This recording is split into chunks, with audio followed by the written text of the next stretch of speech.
Hello friends, very warm welcome to all of you to the success educator. आप सभी लोगों का बहुत स्वागत है। दोस्तों, आज के इस वीडियो में हम डिस्कस करेंगे मेकिंग ऑफ इंडियन कॉन्स्टिट्यूशन का पार्ट नंबर 3। क्योंकि मैंने 2 पार्ट जो है इस पे ऑलरेडी वीडियो बना दिया है। लिंक आपको डिस्क्रिप्शन में मिल जाएगा। जिसने भी 2 लेक्चर वो नहीं देखे हैं वो जाके काइंडली देख लें। हम कवर कर रहे हैं एम लक्ष्मीकांत बुक को, जो कि आपकी पॉलिटी का सबसे अच्छा सोर्स माना गया है। अगर आप H S allied anti exams की तैयारी कर रहे हैं या अभी अभी आपने स्टार्ट किया है तो मेरे चैनल पे जरूर जुड़िएगा। मैं आपको कंप्लीट जो है एम लक्ष्मीकांत का पॉलिटी कंप्लीट करवाने वाला हूं, जो टॉपिक्स एग्जाम्स परस्पेक्टिव से सबसे ज़्यादा इंपॉर्टेंट है या फिर जो एग्जाम में पूछे जाते हैं। हालांकि मैं इस किताब को थॉरोली कवर करने वाला हूं, लेकिन कुछ ऐसे चैप्टर हैं जिनसे हमें कोई मतलब नहीं है, जो एग्जाम में नहीं पूछे जाते हैं। ठीक है जी, तो हम इनको कवर करते चलेंगे। राइट, तो चलिए स्टार्ट करते हैं मोटिवेशन के साथ। Your future is created by what you do today. Simple सी बात है, जो भी आप अपना फ्यूचर अभी विजुलाइज करते हैं, अगर आप उस जैसा इंसान बनना चाहते हैं तो आप अभी क्या कर रहे हैं, आज इसी वक्त क्या कर रहे हैं, उस पर डिपेंड करता है। अगर आप मेहनत करते हैं अपनी पढ़ाई पे, अगर आप चाहते हैं कोई आपका एग्ज़ाम निकले, अच्छा एग्ज़ाम निकले, तो आप उस लेवल की वहाँ पे तैयारी करिए। आपका फ्यूचर जो है ज़रूर आपका जो है आपको सिक्योर देखने को मिलेगा। तो पढ़ाई करते रहिए, हार्डवर्क से कभी पीछे मत हटिए। ठीक है, तो मेरे साथ जरूर जुड़िएगा इस चैनल पे। और वीडियो अच्छा लगता है तो काइंडली वीडियो को लाइक ज़रूर कर देना, और नए स्टूडेंट चैनल को सब्सक्राइब भी ज़रूर कर दीजिएगा, क्योंकि इसी जो है बेसिस पे हमारे जो है आने वाले लेक्चर्स रहेंगे। चलिए स्टार्ट करते हैं। तो सबसे पहले हम बात करेंगे कमेटीज़ की। कॉन्स्टिट्यूंट असेंबली में कौन कौन सी कमेटीज़ थी। इससे पहले मैंने बता दिया था कि कॉन्स्टिट्यूशन कैसे बना था, कितने कैसे इलेक्शंस हुए थे, तो वो मैंने पिछली 2 वीडियो में कवर करवा दिए हैं। अभी हम बात करेंगे जो कॉन्स्टिट्यूंट असेंबली थी। कॉन्स्टिट्यूंट असेंबली आप रिलेट कर सकते हो आज के समय में जो हमारी पार्लियामेंट है, ठीक है, जो लॉ वगैरह बनाती है। ठीक है, तो उससे आप रिलेट कर सकते हो उस समय का। तो कॉन्स्टिट्यूंट असेंबली में अलग अलग कमेटीज़ थी, उनमें से हमें पढ़नी है 8 मेजर कमेटीज़। ये सबसे ज़्यादा इंपॉर्टेंट है, जो कि एग्ज़ाम के लिए जो है हमारे लिए काफ़ी ज़्यादा इंपॉर्टेंट रहने वाली है। ठीक है, तो 8 मेजर कमेटीज़ कौन कौन सी थी। सबसे पहले यूनियन पावर कमेटी। देखो, दोनों वर्ड में यूनियन दिखेगा आपको, यूनियन पावर कमेटी और यूनियन कॉन्स्टिट्यूशन कमेटी। इन दोनों के चेयरमैन जो थे वो थे पंडित जवाहरलाल नेहरू। ठीक है, तो याद रखिएगा, जवाहरलाल नेहरू जो है यूनियन पावर कमेटी के चेयरमैन और यूनियन कॉन्स्टिट्यूशन कमेटी के चेयरमैन थे। इसके बाद जो प्रोविंस से रिलेटेड जो है कमेटी बनी थी, उसके थे सरदार पटेल। राइट, सरदार वल्लभ भाई पटेल, जो प्रोविंसेस के लिए जो कॉन्स्टिट्यूशनल कमेटी बनाई गई थी, उनके जो है वहाँ पे ये चेयरमैन थे। याद रखिएगा, आप डायरेक्टली ऐसे याद रखेंगे कि यूनियन वर्ड आपको यहाँ जहाँ पे दिखेगा यूनियन पावर और यूनियन कॉन्स्टिट्यूशन, तो आपका आंसर क्या होगा, Jawaharlal Nehru. And then provincial constitutional committee, Sardar Patel. Very important, ये इसको हम आगे और एक्सप्लेन करेंगे। ड्राफ्टिंग कमेटी, जो इनके चेयरमैन थे वो थे बी आर अम्बेडकर। ये मोस्ट इंपॉर्टेंट है, ये मोस्ट इंपॉर्टेंट कमेटी थी हमारे इंडियन कॉन्स्टिट्यूशन में। Advisory committee on fundamental right, minorities, tribal and excluded areas, इसके जो चेयरमैन थे सरदार पटेल थे। ठीक है, क्या, advisory committee on fundamental rights, minority, tribals and the excluded areas, इसके थे सरदार पटेल। अब देखो, ये जो कमेटी थी, इसके आगे भी 5 इसकी सब कमेटी बनाई गई थी, यानी कि उसको तोड़ के छोटी छोटी कमेटीज बनाई गई, और उन अलग अलग कमेटीज के जो है अलग अलग चेयरमैन भी चुने गए। जैसे फंडामेंटल सब कमेटी, अब ये है सब कमेटी, तो फंडामेंटल राइट सब कमेटी के जो चेयरमैन थे जे बी कृपलानी। नाम याद रखिएगा, डायरेक्ट क्वेश्चन एग्जाम में पूछा जाता है, फैक्ट पूछा जाता है, तो इसको आपको रीड आउट करके जो है 1-2 बार आप रीड करेंगे तो आपको जो है याद होना स्टार्ट हो जाएगा। ठीक है, और अगर आपको इसका पीडीएफ चाहिए तो टेलीग्राम चैनल ज्वाइन कर लेना, मैं लिंक डिस्क्रिप्शन में दे दूंगा या फिर कमेंट सेक्शन में दे दूंगा पिन करके, वहां पे जो जाके आप पीडीएफ वगैरह डाउनलोड कर सकते हैं। फंडामेंटल राइट सब कमेटी के जो चेयरमैन थे जे बी कृपलानी, और माइनॉरिटीज सब कमेटी के चेयरमैन थे एच सी मुखर्जी। इसके बाद north east frontier, tribal areas and Assam excluded and partially excluded area sub committee के चेयरमैन थे गोपीनाथ बारदोली। राइट, खैर इतना बड़ा जो है एग्जामिनर वहां पे नहीं लिखेगा, लेकिन मोस्ट ऑफ द चांसेस जो रहते हैं, जैसे फंडामेंटल सब कमेटी पूछ लेगा, माइनॉरिटी सब कमेटी पूछ लेगा, तो इन दोनों के जो है चेयरमैन के नाम आपको याद रखने हैं। अब देखो, इसके बाद जो है excluded and partially excluded areas other than Assam. अब पीछे हमने देखा था जो असम वाला एरिया था, ठीक है, एक्सक्लूडेड एरियाज था जिसमें असम था, उसके थे गोपीनाथ बारदोली। और जिसमें जो असम जो है वो इंक्लूडेड नहीं हैं, जो एक्सक्लूडेड एरियाज़ हैं, उनके थे A.V. ठक्कर। ठीक है, नाम याद रखिएगा A.V. ठक्कर।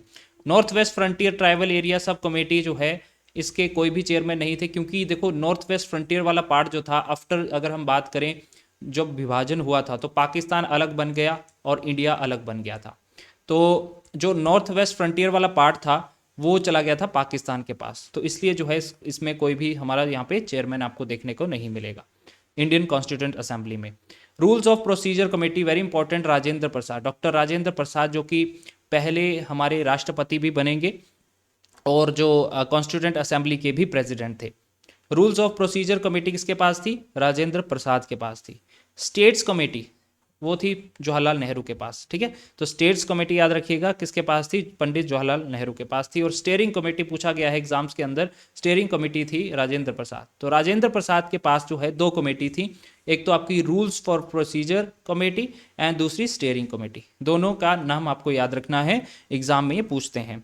ठीक है, इसको एक बार रिवाइज कर लेते हैं। सबसे पहले हमने डिस्कस किया था यूनियन पावर कमेटी। तो यूनियन जब जहाँ पे शब्द दिख जाएगा, दोनों में यूनियन है, यहाँ पे एक के साथ पावर है, दूसरे के साथ कॉन्स्टिट्यूशन कमेटी। ये दोनों के जो चेयरमैन थे वो थे आपके जवाहरलाल नेहरू थे। Then provincial constitutional committee, Sardar Patel. Province की जब बात आएगी, प्रोविंस के जो कॉन्स्टिट्यूशन की बात आएगी, तब आपका आंसर क्या होगा? सरदार पटेल होगा, राइट। देन ड्राफ्टिंग कमेटी आपको याद हो जाएगा, क्योंकि ये सबसे इंपॉर्टेंट कमेटी थी ड्राफ्टिंग कमेटी, और इसके जो चेयरमैन थे वो थे B.R. Ambedkar. Then advisory committee जो थी, फंडामेंटल राइट्स हो गया, माइनॉरिटीज़ हैं, जो एक्सक्लूडेड एरियाज़ हैं, ट्राइबल एरियाज़ हैं, उनके जो चेयरमैन थे वो थे सरदार पटेल। और इस कमेटी के अंदर बाकी की 5 सब कमेटीज़ थी, जिनके जो फंडामेंटल राइट्स सब कमेटी के जो चेयरमैन थे JB Kripalani, minorities sub committee के थे HC मुखर्जी, और north east frontier tribal area जिसमें असम इंक्लूडेड था उसके थे गोपीनाथ बारदोई। एंड इसके बाद जो एक्सक्लूडेड और पार्शली एक्सक्लूडेड एरियाज थे जिसमें असम नहीं था, उसके जो चेयरमैन थे वो थे A.V. Thakkar. Then north west frontier हमने देखा पाकिस्तान के पास चला गया था आफ्टर डिवीजन। और रूल्स ऑफ प्रोसीजर कमेटी याद रखिएगा, बहुत इंपॉर्टेंट है, राजेंद्र प्रसाद जो है इसके चेयरमैन थे। देन आपका स्टेट्स कमेटी आता है Jawaharlal Nehru, and then steering committee. Steering committee, rules of procedure committee, दोनों राजेंद्र प्रसाद के पास थी, राइट। आगे बढ़ेंगे, अब बात करते हैं, देखिए दोस्तों, drafting committee, most important committee अगर हम बात करें हमारे कॉन्स्टिट्यूएंट असेंबली में थी, वो थी ड्राफ्टिंग कमेटी, जिसने ड्राफ्ट तैयार किया था किसका? कॉन्स्टिट्यूएंट, हमारे कॉन्स्टिट्यूशन का, राइट। तो ये कब बनी थी? 29 अगस्त 1947। डेट याद रखिएगा, very very very important for your examination. 29 अगस्त 1947, 15 अगस्त 1947 को हमारा देश आज़ाद हुआ, और 29 अगस्त 1947 को जो है ये ड्राफ्टिंग कमेटी बनाई गई थी। नाम याद रखिएगा, ठीक है, ड्राफ्टिंग कमेटी, और डेट याद रखना है 29 अगस्त 1947। अब इसमें देखिए 7 के 7 मेंबर के नाम आपको पता होना चाहिए, क्योंकि ये जो चीज़ है ना, ये एग्जाम में पूछी जाती है। तो 7 मेंबर कौन कौन से थे ड्राफ्टिंग कमेटी के अंदर? B.R. अम्बेडकर जो कि इसके चेयरमैन थे, हमने देखा। N. गोपाल स्वामी अयंगर थे, अलादी कृष्ण स्वामी अय्यर थे, ठीक है, K.M. मुंशी थे, सैयद मोहम्मद सैदुल्ला थे, एंड N. माधव राव को रिप्लेस किया था क्योंकि ये बीमार पड़ गए थे बीच में, B.L. मित्तर ने, राइट। और T.T. कृष्णमाचारी को जो है रिप्लेस किया था D.P. खेतान ने। तो ये दो अलग में जो है अपने आप में एक फैक्ट हैं जो कि एग्जाम में पूछे जाते हैं, राइट। तो 7 मेंबर कौन कौन से थे? हो सकता है आपको B.L. मित्तर जो है ऑप्शन में दिख जाए, या D.P. खेतान भी दिख जाए। तो माधव राव को रिप्लेस किया था B.L. मित्तर ने, T.T. कृष्णमाचारी को रिप्लेस किया था D.P. खेतान ने, ठीक है जी। तो आई होप आपको ये चीज़ें समझ आ रही हैं। आगे देखो, देखिए दोस्तों, ड्राफ्टिंग कमेटी की बात करें तो ड्राफ्टिंग कमेटी का काम क्या था? मैंने आपको बताया ड्राफ्ट तैयार करना हमारे संविधान का, यानी कि जैसे हम कोई चीज़ करते हैं, देखो जैसे हम कुछ चीज़ करते हैं तो हम पहले उसका प्रयास करते हैं, प्रैक्टिस करते हैं उस चीज़ के लिए, फिर हम उस चीज़ को जो है फाइनल जो है, जैसे कोई ड्राइंग बना रहे हैं तो पहले हम एक ऐसे ओवरव्यू बनाते हैं उस ड्राइंग का, राइट, एंड देन फाइनली जो है उस ड्राइंग को हम अपनी नोटबुक में बनाते हैं। तो पहला जो ड्राफ्ट तैयार किया था हमारे कॉन्स्टिट्यूशन का, वो आपको याद रखना है फरवरी 1948 को, ठीक है, डेट याद रखिएगा, फरवरी 1948 को पहला ड्राफ्ट बनाया गया हमारे कॉन्स्टिट्यूशन का। ये काम किसने किया था? ड्राफ्टिंग कमेटी ने किया था। अब ये जो ड्राफ्ट तैयार हुआ इसको पब्लिक के सामने रखा गया। 8 मंथ तक जो है इस पे डिस्कशन चलता रहा। 8 महीने तक जो है इस पे डिस्कशन चलता रहा। कुछ पब्लिक ने इसका क्रिटिसिज्म भी किया, कुछ ने कुछ सुजेशन दिए, कमेंटिंग की इस पे कि क्या चेंजेस होने चाहिए और क्या इसमें जो है वहाँ पे और चीज़ें ऐड होनी चाहिए। ठीक है, फिर उसके बाद क्या हुआ? सेकंड ड्राफ्ट जो है बन के तैयार हुआ। तो ये कब बन के तैयार हुआ था? अक्टूबर 1948 को। ये डेट्स बहुत इंपॉर्टेंट है दोस्तों। फरवरी 1948 को पहला ड्राफ्ट तैयार हुआ जिसको डिस्कस किया गया अगले 8 महीनों तक और उसमें चेंजेस लाने की बात करी गई। तो इसलिए दूसरा ड्राफ्ट तैयार होकर बनता है अक्टूबर 1948 को। अब ये जो ड्राफ्ट था इसको कितना समय लगा? इसके लिए जो है 141 डेज के लिए जो है ये कॉन्स्टिट्यूशन जो है वहाँ पे बैठे थे सभी लोग इसको तैयार करने में। तो 141 डेज के लिए जो है ये मीटिंग हुई और इसमें जो है ये सेकंड ड्राफ्ट जो है बन के तैयार होता है। अब सब कुछ हो चुका है, ड्राफ्ट बन चुका है। अब इनेक्टमेंट होगा कॉन्स्टिट्यूशन का। इनेक्टमेंट मीन्स कि कॉन्स्टिट्यूशन जो है हम अडॉप्ट कर लेंगे, साथ ही साथ जो है वहाँ पे इनेक्ट एंड अडॉप्ट कर लिया जाएगा। Ambedkar introduce final draft. Final draft introduce हुआ था नवंबर 4 को, याद रखिएगा 1948, ठीक है, जिसको फर्स्ट रीडिंग जो है वहाँ पे दी गई थी। तो फाइनल ड्राफ्ट जो तैयार हुआ 4 नवंबर 1948 को, जिसमें जो है फर्स्ट रीडिंग दी गई ड्राफ्ट में, राइट। सेकंड रीडिंग कब दी गई इस ड्राफ्ट को? अक्टूबर 17 1947 को। ठीक है, काफ़ी बड़ा ड्राफ्ट था। देखिए कॉन्स्टिट्यूशन काफ़ी जो है बड़ा था उस समय, राइट। तो आप लक्ष्मीकांत को ही देख लीजिए, एक छोटा जो है आपको एक कॉन्स्टिट्यूशन के रूप में ये दिया गया है। तो जो हमारा रियल संविधान है वो तो कितना बड़ा होगा, राइट। सो इसको रीडिंग दी गई, पहली रीडिंग दी गई नवंबर 4 1948 को, दूसरी रीडिंग दी गई अक्टूबर 17 1949 को, थर्ड रीडिंग दी गई नवंबर 14 1949। तो 1948 4 नवंबर को पहली रीडिंग, दूसरी और तीसरी रीडिंग जो है 1949 को दी गई थी। पहली डेट है अक्टूबर 17 और नवंबर 14, राइट। और ये जो ड्राफ्ट कॉन्स्टिट्यूशन है दोस्तों ये पास हो गया था 26 नवंबर 1949। तो ये डेट याद रखिएगा, 26 नवंबर 1949 को हमारा जो कॉन्स्टिट्यूशन है हमने इसको इनैक्ट और अडॉप्ट किया। इन शब्दों पे जाना दोस्तों बहुत ही ज़रूरी है। अगर एग्जाम में इनैक्ट पूछता है कि हमने अपना कॉन्स्टिट्यूशन इनैक्ट या फिर अडॉप्ट कब किया था, तो आपका आंसर होगा 26 नवंबर 1949 को। इसमें क्या क्या इंक्लूड था? प्रेम्बल, हमारा जो कॉन्स्टिट्यूशन का प्रेम्बल है, 395 जो आर्टिकल हैं वो इंक्लूड किए गए और 8 शेड्यूल जो हैं हमारे कॉन्स्टिट्यूशन में वो इंक्लूड किए गए थे। लेकिन देखो 26 नवंबर 1949 को ये जो इनैक्ट या फिर अडॉप्ट किया गया ये पूरी तरह से नहीं अडॉप्ट हुआ था। कुछ पार्ट जो है, मैक्सिमम पार्ट हम बोल सकते हैं कॉन्स्टिट्यूशन का, वो 26 जनवरी 1950 को होगा, राइट। वो अभी हम देखेंगे। लेकिन ये जो ड्राफ्ट कॉन्स्टिट्यूशन पास हुआ 26 नवंबर 1949 को, जिसमें जो है सभी ने सिग्नेचर किए, तो इसमें से 284 मेंबर्स ने सिग्नेचर किए थे। टोटल कितने थे तब? 299 टोटल स्ट्रेंथ थी कॉन्स्टिट्यूएंट असेंबली की, और उनमें से 284 जो हैं लोग उस समय कॉन्स्टिट्यूएंट असेंबली में प्रेजेंट थे जिन्होंने इस ड्राफ्ट कॉन्स्टिट्यूशन पे साइन किया था। तो हो सकता है कि पूछ ले कि कितने जो बंदे थे वहाँ पे साइन करने के लिए, तो 284 जो है लोग वहाँ पे साइन करने के लिए बैठे हुए थे। तो इस समय 26 नवंबर 1949 को हमने अपना कॉन्स्टिट्यूशन अडॉप्ट या फिर इनैक्ट कर लिया। लेकिन ये पूरी तरह से एनफोर्स कब हुआ या फिर कमेंस कब हुआ? ये वर्डों पे जाना, शब्दों पे जाना दोस्तों। इनैक्ट या फिर अडॉप्ट आएगा तो आपका आंसर क्या होगा? 26 नवंबर 1949। अगर वो बोलता है कि एनफोर्स कब हुआ या फिर कमेंस कब हुआ, तो वो हुआ था 26 जनवरी 1950 को। डेट याद रखिएगा। यानी कि फुली फ्लेज्ड जो है आपका कॉन्स्टिट्यूशन जो हमने अडॉप्ट किया वो किया था 26 जनवरी 1950 को, राइट। ये चीज़ें याद रखिएगा। तो डेट ऑफ कमेंसमेंट जो है इसको 26 जनवरी, जो कि आज के समय में हम इसको रिपब्लिक डे के नाम से जो है जानते हैं, और इसी दिन जो है हमारा कॉन्स्टिट्यूशन हमने पूरा एनफोर्स या फिर कमेंस किया था। और देखिए 26 जनवरी को क्यों चुना गया था? क्योंकि देखिए लाहौर सेशन हुआ था 1929 में, ठीक है। लाहौर में एक सेशन हुआ था इंडियन नेशनल कांग्रेस का 1929 में, जिसमें इन्होंने ये डिसाइड किया कि हम 1930 में जो है यहाँ पे पूर्ण स्वराज की जो है मांग करेंगे, ठीक है।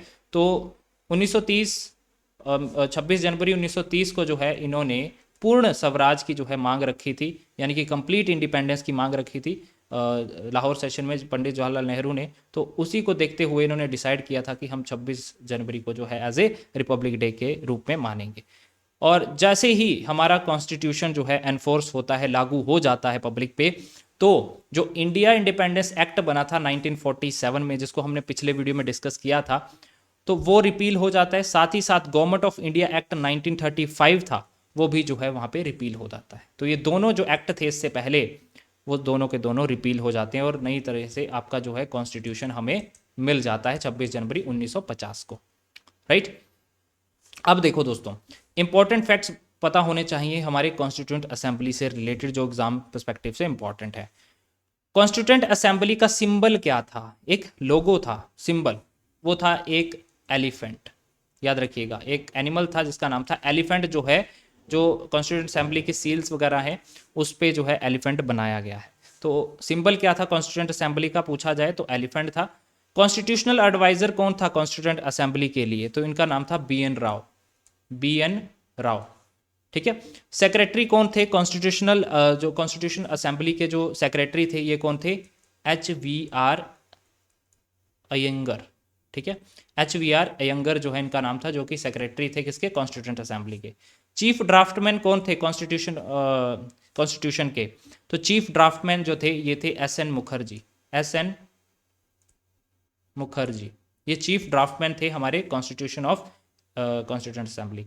ओरिजिनल जो कॉन्स्टिट्यूशन लिखा गया था दोस्तों, ये किसके द्वारा लिखा गया था? तो प्रेम बिहारी नारायण रायजादा, ठीक है, नाम याद रखिएगा, प्रेम बिहारी नारायण रायजादा, ठीक है। तो इन्होंने ओरिजिनल जो कॉन्स्टिट्यूशन हमारा लिखा गया था स्टार्टिंग में, जो राइटर थे इसके वो थे प्रेम बिहारी नारायण रायजादा, नाम याद रखिएगा, एग्जाम में पूछा जा सकता है। अब ये जो ओरिजिनल कॉन्स्टिट्यूशन लिखा गया था इसको बाद में ब्यूटिफाइड और डेकोरेट किया गया था। तो इसको ब्यूटिफाइड और डेकोरेट किन बंदों ने किया था? तो नंदलाल बोस और राम मनोहर सिन्हा ने, ठीक है। नंदलाल बोस थे और ब्योहर राम मनोहर सिन्हा, ठीक है। इन दोनों ने जो है मिलके इसको, जो ओरिजिनल कॉन्स्टिट्यूशन था उसको डेकोरेट एंड ब्यूटिफाइड किया था। कैलीग्राफी हिंदी वर्जन में जो है इस कॉन्स्टिट्यूशन को किसने लिखा? तो हिंदी वर्जन में जो है कृष्णा वैद्य ने, ठीक है, कृष्णा वैद्य या फिर कृष्ण वैद्य ने जो है इसको हिंदी लैंग्वेज में लिखा था हमारे संविधान को, कॉन्स्टिट्यूशन को, राइट। सो ये चीज़ें याद रखिएगा, जो एग्जाम में ये चीज़ें पूछी जाती हैं, फैक्ट हैं ये, राइट। अब लास्ट में चलते चलते मैं बता दूं, कैबिनेट मिशन प्लान जो आया था 1946 में, जिसके बेसिस पे ही हमारा क्या बना था? कॉन्स्टिट्यूएंट असेंबली बनी थी। याद होगा आपको, मैंने पढ़ाया था, ठीक है। कॉन्स्टिट्यूएंट असेंबली किसके बेसिस पे बनी है? कैबिनेट मिशन प्लान 1946 में आया था। तो इसमें 3 मेंबर थे जो अंग्रेजों के थे, जो भारत आए थे। वो थे लॉर्ड पैट्रिक लॉरेंस, ये एग्जाम में पूछा जाता है, Lord Patrick Lawrence, Stanford Cripps, ठीक है, एंड देन आपका AV अलेक्जेंडर। तो ये 3 नागरिक थे ब्रिटिश के जो कि ये प्लान लेके भारत आए थे, तो इनको याद रखिएगा। So guys, this was the today's video. I hope अगर आपको थोड़ी सी भी वैल्यू मिली है इस वीडियो से, तो वीडियो को काइंडली लाइक ज़रूर करिएगा। और अगर आप चाहते हैं मैं इस सीरीज़ को कंटिन्यू रखूं आने वाले समय में, तो अपना सपोर्ट ज़रूर दिखाएं। और नए स्टूडेंट ज़रूर चैनल को सब्सक्राइब कर लेना, और इंस्टाग्राम को ज़रूर ज्वाइन कर लो, सक्सेस एजुकेटर 1 जाइए, अभी जाइए और उस पेज को जो है वहाँ पे फॉलो कर लीजिए, क्योंकि मैं वहाँ पे जो है हिमाचल जीके को लेकर और पॉलिटिक्स को लेकर जो है, या फिर और भी सब्जेक्ट को लेकर वहाँ पे मैं फैक्ट्स एंड फिगर्स डालता रहता हूँ, जो कि डायरेक्ट आपके एग्जाम में पूछे जाते हैं, राइट। सो दोस्तों, दिस वॉज द वीडियो। हम मिलते हैं नेक्स्ट लेक्चर में, तब तक के लिए जय हिंद।